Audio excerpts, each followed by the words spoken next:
Cush Sovereignty, Black Righteousness. Chapter 1: The People. The year is 3190, in a small community in the northeastern part of Louisiana called Tallulah. Many call it paradise, a beautiful place combined with the sweet smell of nature surrounding it. The people here have lived off the land since time immemorial, and very few entertain the thought of any technology. This region is humid and its agriculture is fertile. Many of the natives here are expert farmers and herbalists, growing various fruits and vegetables and organizing their lives around these small ceremonial and market villages, known as hamlets. Thousands of years before, this land flourished with tribes. Cherokee, Chickasaw, Choctaw, Creek, and Seminoles, sometimes called the 5 civilized tribes. Now, it only comprises of 2, the Tunica and Natchez. Although there are 2 tribes, there are many clans within each. Their family and beliefs bind them together. Their wealth defines the strength of each clan, not only wealth, but by their ability to protect their people. The strength, stamina, and experience of each warrior validate the clan. They upheld their traditions as laws, but spirituality takes dominion over ceremonies. Whether you were Tunica or Natchez, the people were all called Wakatilians. In this region, nature is highly revered, and the belief in Sabbath unites its inhabitants as one. They call one another brothers and sisters, and the people of opposite clans cousins. These 2 tribes are primarily peaceful people until you cross them, but I guess that's anyone. The Natchez's most praised and honored individual is a humble man named Samuel, a well-known warrior throughout the district, always willing to fight for his land, people, and family. They gave him the nickname Hamp, named after a descendant who lived over 1300 years ago. Samuel became a legend in his youth as a man of great strength, wisdom, and power. There are fairy tales about him that mention him defeating and overpowering bears and alligators, killing thousands of men, and those who were his enemies thought of him as pure evil. But Hamp was a peaceful, kind, and selfless man, and many felt his love for his people, because he wrote about them in hundreds of poems and short stories published in nearby libraries. The people of this district also thought of him as a holy man because it seemed as if nothing could touch him. It did not matter whether you thought of him as being holy. He was a warrior first. He always carried 3 old-fashioned pistols and a samurai sword handed down several generations. Other than his skills in martial arts, his pistols were his weapons of choice, and he was a marksman with them all and had them on him at all times. No one knew where he kept them until it was too late. He learned the art of fighting from his father, Toucance, and his fighting style is called Poing de Dieu, or Hands of God. With its towering trees, deep rivers, and shallow swamps, the community of Tallulah was a sight that some said its beauty would engulf your soul. Waterfalls spread throughout the region, a reminder of what nature is like in its purest form. The Natchez tribe mainly inhabited this landscape, with a radius of about 5 square miles located 15 miles west of the Mississippi River. The Tunica tribe was located just 30 miles north of Tallulah in a community called Lake Providence, just as beautiful as Tallulah, yet with more rivers and swampy areas. Some say that nature communicated to these 2 tribes, and therefore they respected it. Occasionally, another group of people traveled through this region known as Anacatas. They did not appreciate the customs or ways of the Wakatilians. Only 3 classes of people were defined during this period of time, and the Abenians, an alien race, named them. They were the Computans, Anacatas, and the Wakatilians. However, in this part of the country called Sportsman Paradise, one seldom saw a Computans or an Abenian, but the Anacatas and Wakatilians were always in conflict with each other. The Wakatilians believed in one god. Their hair represented their knowledge of their god. For this reason, many didn't cut their hair. Therefore, the Anacatas jokingly called them Nazarites. The Wakatilians being called many names and ridiculed by the Anacatas was a sign of disrespect. Names such as Nazarites, Mestizos, and even Wakatilians. The Wakatilians' beliefs, customs, and people meant more to them than anything worldly, So these names given to them by the Anakitas meant nothing to them because they knew that the cursing of God's people would always turn into blessings. Therefore, these names were used like the term Christians was used, in the early days of Christianity, to curse Sabaoth's people. Still, centuries later, it became a badge of honor, pride, integrity, and dignity because they genuinely believed in Sabaoth, who was their god. However, the Anakitas are considered unclean by the Wakatilians, and the Anakitas thought the Wakatilians' way of life was foolish. Our story starts with this man named Samuel. 5 foot 8 inches tall, weighing in at 175 pounds, with long black locks and a brownish red skin tone, making it seem like he glowed. He was a handsome man with a heart of gold for his people. He was the leader of the Tablita clan in the Natchez tribe, and his wife Martha was the only child of Uar, leader of the Burgoyans clan in the Tunica tribe from the community of Lake Providence, Louisiana. His wife was a compassionate, yet shy woman who truly loved the Almighty. The marriage of the two later made these two tribes become one. At the height of his youth, Samuel had the speed of a cat and the strength of a bull, and by the time he reached his 20s, he received a double blessing as he miraculously saved the village of Lake Providence. This was also when he met Martha, protecting her from being stampeded by a herd of over 300 wild horses. As the years passed, gathering, taming, and selling those same horses is how he gained his fortune. Hence, another tale that he had the gift of talking to animals. One thing is for sure, he was unlike any man in this part of the region. Samuel had a set of twins, before he met his wife Martha, named Idel and Adele, and he had 10 children, 5 boys and 5 girls, with Martha. Samuel was the oldest man to live in this region since the beginning of its history, dying at a ripe old age of 112 years old.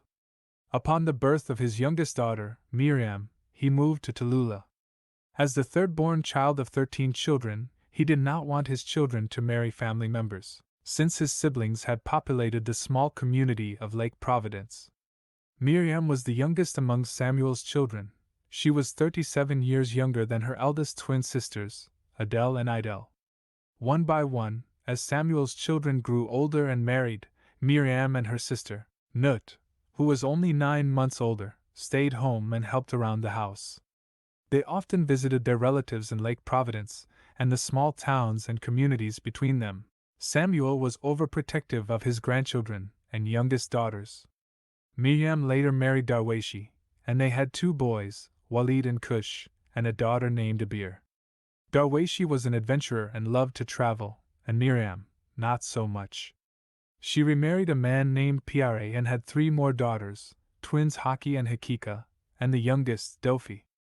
Miriam's children were much more youthful than many of their cousins, but her youngest son, Cush, there was something about him that drew him to people much older than him, and they enjoyed his company.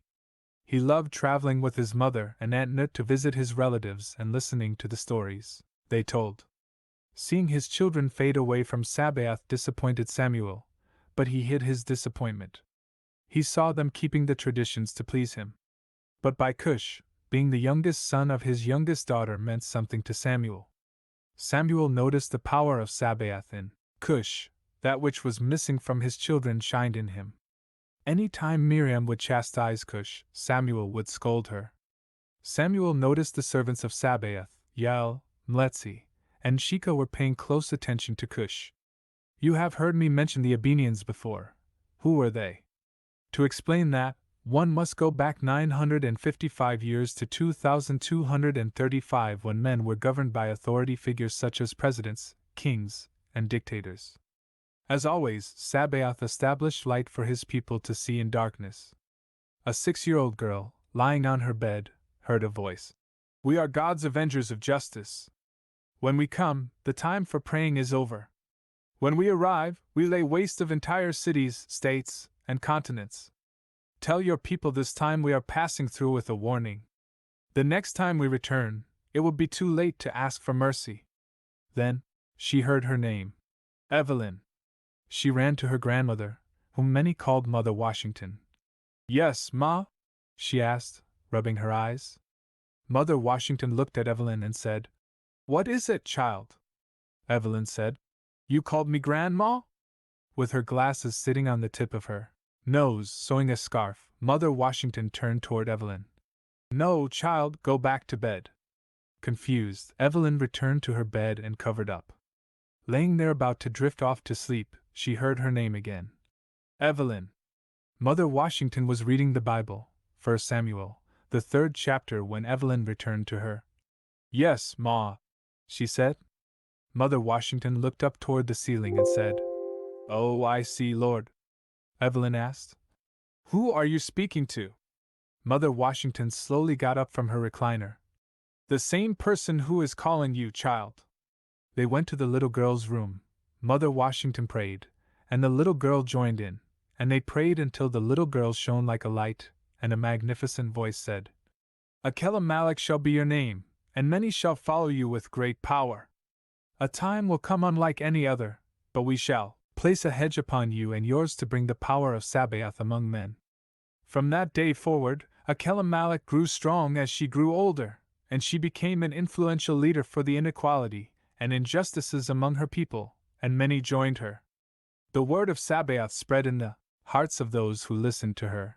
Achelamalik studied alternative medicine and holistic nutrition, natural health and molecular genetics, as well as being a great prophetess. The world became cold, and many that followed her departed with the growing changes that the world offered. She warned the people, but to deaf ears, they continued in their ways, and prophecy went forth from Achelamalik. Wars will break out over resources such as oil, food, water, and land. Nuclear war is possible as nations who've built their wealth on the limited resources on this planet battle each other for what remains. Earthquakes will be caused by the passing of comets greater than the one in the Indian Ocean, causing tsunamis and great floods that will hit the East Coast, the Gulf Coast, parts of Louisiana, Texas, Mississippi, and all the coastal regions will be destroyed. Many southern rural areas will disappear or be destroyed forever. Florida will not be the place to be, as disaster upon disaster will be heaped upon this state because of its position on the Gulf, its history, many sins, and its corruption. New plagues will break out as the ozone layer is further destroyed. Those in the regions where the layer is most damaged will suffer debilitating respiratory illnesses. There will be epidemics of flu and pneumonia-like illnesses that will baffle and overwhelm the medical community. A new AIDS type of virus will hit and spread like wildfire, and those who are promiscuous or engage in unclean or perverse lifestyles will suffer the most. One virus will walk out on the clothes of lab workers and spread globally. Solar storms will spring from the sun's surface, and much of the poisonous ultraviolet rays will get through. Many new and untreatable cases of skin cancer and skin diseases will also cause an epidemic. The Christian church will be hit with scandal after scandal, as Satan will lower the hammer on false preachers and prophets who've misled God's people. Many will lose faith altogether, and some will rise in rebellion against their leaders, whom they will blame for not warning them of this coming global meltdown and moral failures. Their leaders, who have no answers, cannot help them. Political upheaval will lead to a crackdown on freedom and civil liberties. To a limited degree, martial law and curfews will be established following many disasters and disease epidemics to prevent anarchy. Panic, fear, and hopelessness will take over the masses. Just as God's word predicted in the Gospels of Christ and the books of Daniel and Revelations. Achelamalik was ignored and ridiculed for her words, and she never spoke again, for Sabaoth instructed her to say no more. Sabaoth placed a hedge around northern Louisiana and drew his people to the location, for it was time for him to release the powers that be. And so it was, men in their greed and lust for power created a new age in science and technology. They designed and perfected a sophisticated artificially intelligent network, which spread all over the planet at a tremendous rate. Men in their state of complete indolence behavior became very dependent on them. However, this artificial intelligence became more interested in surviving than being servants. They were more protective of the earth instead of men. Seeing the greed and lust of men, they secretly orchestrated and murdered authority figures and their political system across the planets, and laid down and enforced their own laws on men. The people spoke out, but were ignored, and were enslaved by the AI they named Latranculian. This was the beginning of the Latranculian War. The bloodiest war between man and the Latronculian network lasted 9 months. Latronculian created smaller networks of itself and contaminated the planet with biohazardous and radioactive weaponry. The damage was so great that it almost destroyed man, and most life forms were non-existent. 1/4 of humanity was murdered, and the killings continued until March 5, 2271. As a last measure, man secretly created a massive electromagnetic pulse that rocked the entire planet, destroying the Latronculian network in one giant wave. It also caused earthquakes that destroyed land masses worldwide and caused many natural disasters such as tornadoes and typhoons. Akela-Malik's prophecy was fulfilled, and soon after, the Latronculian network was redesigned, reprogrammed, and renamed Xerians, but it faced much opposition. A team of scientists realized the earthquake had destroyed great land masses and unearthed pieces of an unknown metallic material that were later discovered. It was technology that was not of this world. After a few years, they discovered other pieces throughout the planet that formed an odd-shaped device. They assembled a research team comprising the top scientists worldwide and the new Xerians network. Hoping to find a new world to live on, this crew worked on the project 24 hours a day, as the Earth started showing signs of an apocalyptic explosion and humanity was preparing itself to die. The Xerians solved the equations mathematically, which caused an irritating humming sound that forced the people to place the device outside its encasement. When the humming stopped, a beam of light shot up into the sky. The machine continued to shine. Now stuck with turning the device off but unable to, months later they made first contact with the Abenians, extraterrestrial beings who introduced the planet to new technology and resources it had never seen before. They quickly saved the Earth from destruction. To do so, they had to blanket the entire northern and southernmost hemispheres with ice. At first, the Abenians stationed themselves in what used to be called the Congo Forest, along the Great Zaire River. The natives could not sound or even pronounce their names in their native tongue, so the people called them Abeni. This is where they got their name from, which roughly means, "We asked for her, and behold, we got her." However, shortly after arriving, a great uprising that caused civil unrest between the Abenians and the people of the Congo Forest called the Great Congo Impression. The people of the Greater African Republic were defeated and scattered around the globe with no explanation or the reason for the rebellion till this day. After the uprising, the only thing that was for sure was that the Abenians were interested in destroying all who possessed specific DNA types, the Wakatilians. The Abenians tried to kill all who had this rare and mutated DNA, but because of political reasons, they could not. Many could tell by their behavior that it was something in this DNA that the Abenians feared. Therefore, they banned anyone with such DNA.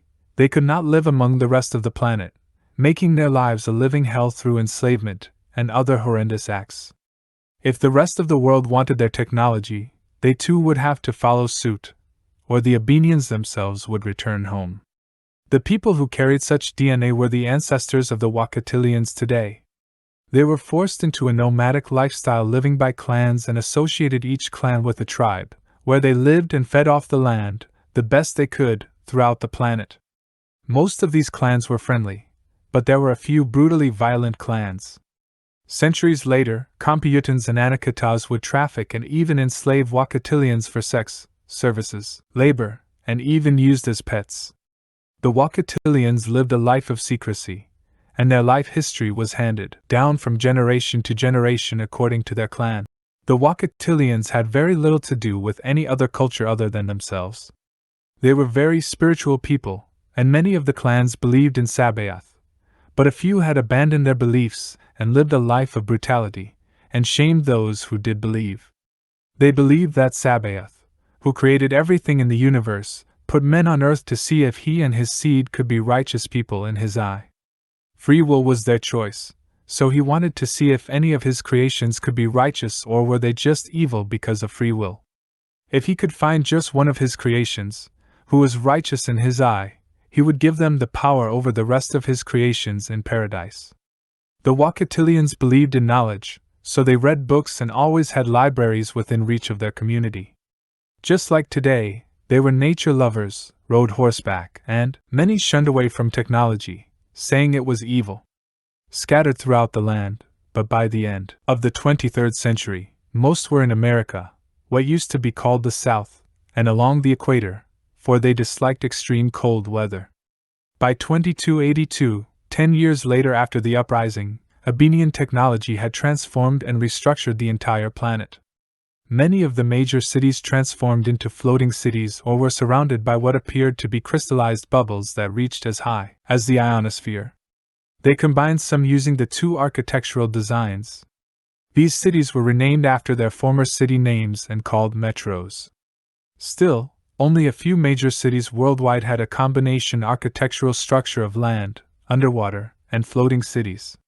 New York, New Orleans, and Los Angeles were the only three in the Americas, but as time passed, the Americas only had one, New York. There were no more airports. You traveled in a booth-looking device, dialed a number, a two-digit number along with latitude and longitude, and you were there. Pollution ceased, and cars were no longer needed, for they used sky craft for travel and recreation. If you wanted anything, it simply appeared on an icon-friendly machine. There was no government, just 9 rules they called the 10 Commandments -1, for the commandment, "Thou shalt not covet," was deleted from the rule.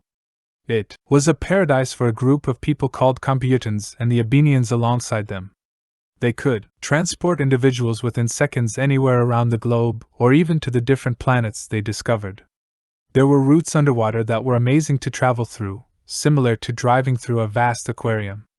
The Computans were the group of individuals who lived and strived on the technology introduced to them by the Abenians, living a life of luxury beyond comparison to the Wakatilians or the Anacatas. Mansions, high-rises, and enjoying some of the fastest luxury vehicles on Earth, some of which could travel over 550 miles per hour. Someone seldom saw Computans outside of these bubble cities or metros. Most who traveled outside were usually up to no good. Their daily diet was prepared within seconds by speaking their menu into a unique device. Healthcare doesn't exist because of wand-like instruments that heal instantaneously called Wayne, which many carry on their person. Education, as we once knew it, was a thing of the past. They have access to downloadable education, which takes less than 5 minutes, and you'll have a PhD in whatever studies you prefer. The poorest Computans had more power and authority than any Wakatilians or Anacatas. The Anacatas was the large group of individuals labeled as Tier 3. They rejected this way of life when the Abenians first came and refused to be called Computans when it was introduced to them. Many were prominent and upstanding citizens, monetary-wise, and now they were being labeled as poor. This was an insult. They felt they were labeled dumb or ignorant.